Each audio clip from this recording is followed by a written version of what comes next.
Today, we're going to do a presidential countdown in the 1980 election. We'll go from the widest state to the narrowest. And before we get into the countdown, let's see what we're looking at. We've got Ronald Reagan. He defeated incumbent Jimmy Carter. He got a very significant 489 electoral votes. He carried 44 states. That was worth 50.8% of the vote. Jimmy Carter took the loss. He did get 49 electoral votes out of 6 states in D.C., and that was worth just 41% of the popular vote. There's also independent candidate John Anderson. He didn't get any states or electoral votes, but he did pick up 6.6% nationally. His best couple of states were Massachusetts and Vermont. His worst couple of states were Mississippi and Alabama. So the margin for Reagan over Carter nationally was 9.7. Let's see how that trickles down into each state. So we're going to go back to the map, and these are the electoral votes from 1980. We'll fill out the map with shading. The darkest states are going to have a margin of at least 10%. There'll be 4 levels all the way down to under 1%. Those would be the tilt margins.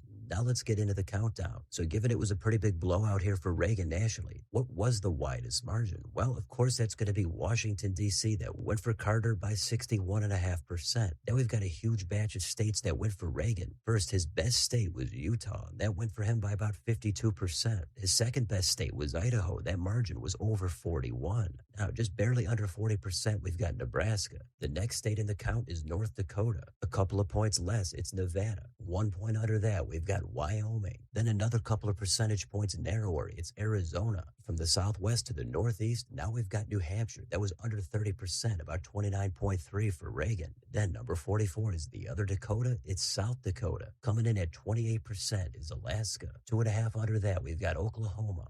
Then it's Kansas. Then number 40 is Montana. And at even 24%, we've got Colorado. Now we've got a gap. We're going to go all the way down to just over 18%. We've got Indiana. Then it's the land of enchantment, New Mexico. Then it's the sunshine state of Florida at 17. Then out west, it's Reagan's home state of California. Conveniently, right after that, we've got Carter's home state. It's where he did the best. It's Georgia. That was just under a 15% margin. Back to more Reagan states. We've got Texas at 13.9. Then on the East Coast, it's New Jersey. A little bit south, it's Virginia. About the same percentage. A little bit west, we've got Iowa. Then in the northwest, it's Washington. A couple more states over 10%. First for Reagan, it's Ohio. At 10.5, we've got one for Carter this time. The state he did the best after his home state is Rhode Island. Now we're more than halfway home. We're down to number 26, and this one is under 10%.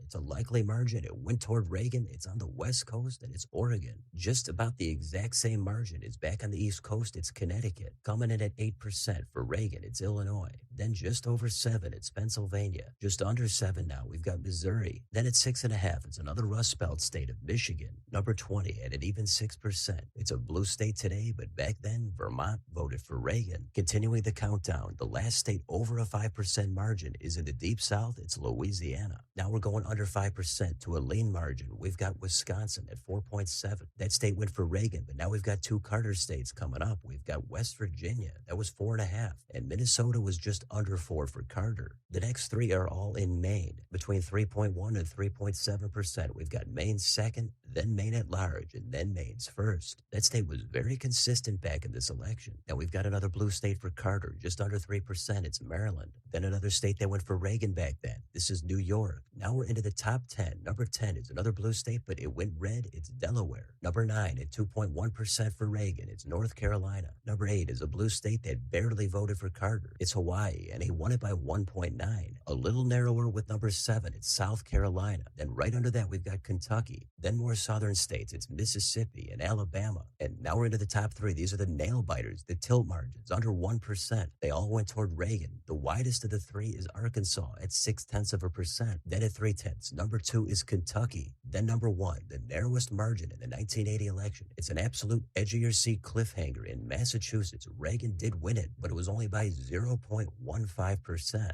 That's the map, and that's the countdown. So on a glance here, first of all, it's an absolute blowout here for Reagan. Not quite as dramatic as he did 4 years later in 84, but still very, very impressive. Almost 500 electoral votes. Carter was the incumbent, but that really didn't help him at all here. In fact, it actually hurt him. He did clean up in a couple of states, his home state of Georgia plus Rhode Island. But almost everything else went for Reagan by a ton, or at least by a little. And there's almost a clear dividing line here once you get west of Iowa into the Great Plains and the West Coast. Almost all those states except for Oregon are dark red, over 10% margins for Reagan, including his home state of California, which today we would never never imagined being competitive, let alone red. Minnesota, of course, maintains its streak of voting blue, but from that state down to Louisiana into the South, with the exception of Florida, those were the competitive states. They voted for Reagan, but that wasn't guaranteed. They technically could have been won by Carter, who was from nearby Georgia. Even into the Northeast, except for Rhode Island, Reagan won everything. You really have to scrape. You got to go to Maryland or West Virginia to find some states that Carter had any kind of success in. So most people know this map as being all Reagan all the time, and it is. But most people don't get to see the margins presented like this. When you see the dark red on the left and the lighter red and a little bit of blue on the right, that makes it far more interesting than just seeing a landslide for Reagan. It shows you his strengths and if there were any weaknesses. So Reagan got it done here. He knocked off the incumbent. If you thought he couldn't get any better than this, take a look at the video from last week where he dominated even more in 1984. But that's it for this countdown. Always great to take a look at, and let me know in the comments, what do you think about this countdown? Why are the darker states on the west except for Oregon?